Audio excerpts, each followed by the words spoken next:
Imagine अगर कोई आदमी आज तुम्हें बोले कि वह ताजमहल बेच रहा है तो तुम क्या करोगे?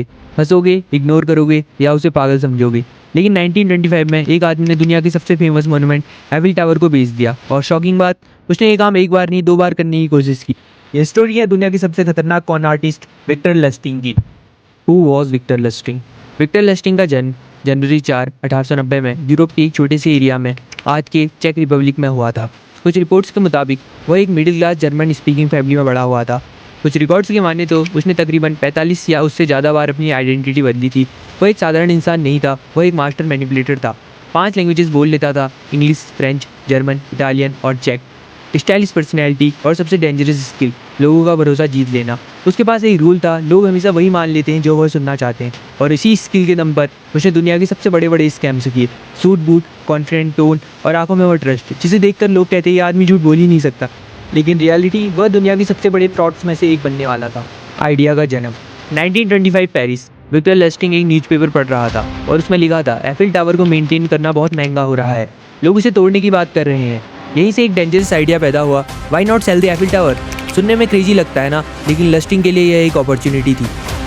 Master plan. अब शुरू होता है उसका मास्टर प्लान। सबसे पहले लस्टिंग ने एक फेक गवर्नमेंट के डॉक्यूमेंट्स बनाए और ऑफिशियल स्टैम्प्स कॉपी किए और खुद को फ्रेंच गवर्नमेंट का ऑफिसर बताया। और फिर उसने पेरिस के टॉप स्क्रैप मेटल डीलर्स को कांटेक्ट किया। उन्हें एक सीक्रेट मीटिंग के लिए बुलाया गया एक लग्जरी होटल में। रूम में सब बिजनेसमैन बैठे थे, थोड़े कंफ्यूज्ड और थोड़े एक्साइटेड। तब लस्टिंग एंट्री करता है, काम वॉइस, कॉन्फिडेंट बॉडी लैंग्वेज, और कहता है गवर्नमेंट ने डिसाइड किया है एफिल टावर को डिसमेंटल करके स्क्रैप में बेचा जाएगा। रूम साइलेंट हो गया, यह डील कॉन्फिडेंशियल थी, इसलिए सब और भी सीरियस हो गए। Psychology game. यहाँ लस्टिंग ने सिर्फ झूठ नहीं बोला, उसने ह्यूमन साइकोलॉजी का यूज़ किया।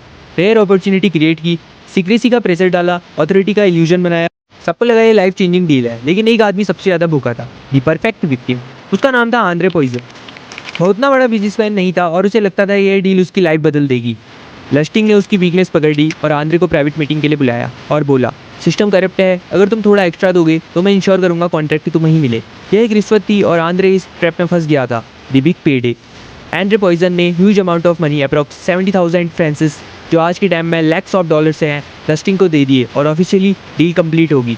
सोचो, एक आदमी ने दुनिया का सबसे आइकॉनिक स्ट्रक्चर को पेपर पे भेज दिया कॉन्फिडेंस से और किसी को कोई डाउट भी नहीं हुआ। दी स्केप।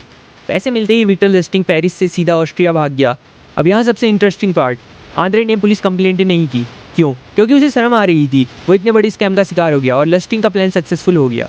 Second attempt. अब कोई नॉर्मल इंसान होता तो लाइफ सेट करके चिल करता, लेकिन लस्टिंग नॉर्मल इंसान नहीं था, उसे रिस्क लेना बहुत पसंद था। वो वापस पेरिस आया और सेम स्कीम दोबारा ट्राई किया, लेकिन इस बार पुलिस को थोड़ा डाउट हो गया और लस्टिंग को भागना पड़ा और वह चला गया यूनाइटेड स्टेट्स।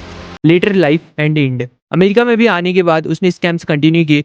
कुछ लोग कहते हैं उसने उस टाइम के फेमस गैंगस्टर एल कैपेन को भी ट्रिक किया था, लेकिन फाइनली 1935 में उसे अरेस्ट कर लिया गया और जेल में ही 1947 में उसकी डेथ हो गई। Ending life lesson. ये कहानी सिर्फ एक स्कैम की नहीं थी, ये ह्यूमन साइकोलॉजी की स्टोरी है। लोग लालच में अंधे हो जाते हैं, ऑथोरिटी पर इजीली ट्रस्ट कर लेते हैं और शर्म की डर से सच छिपाते हैं।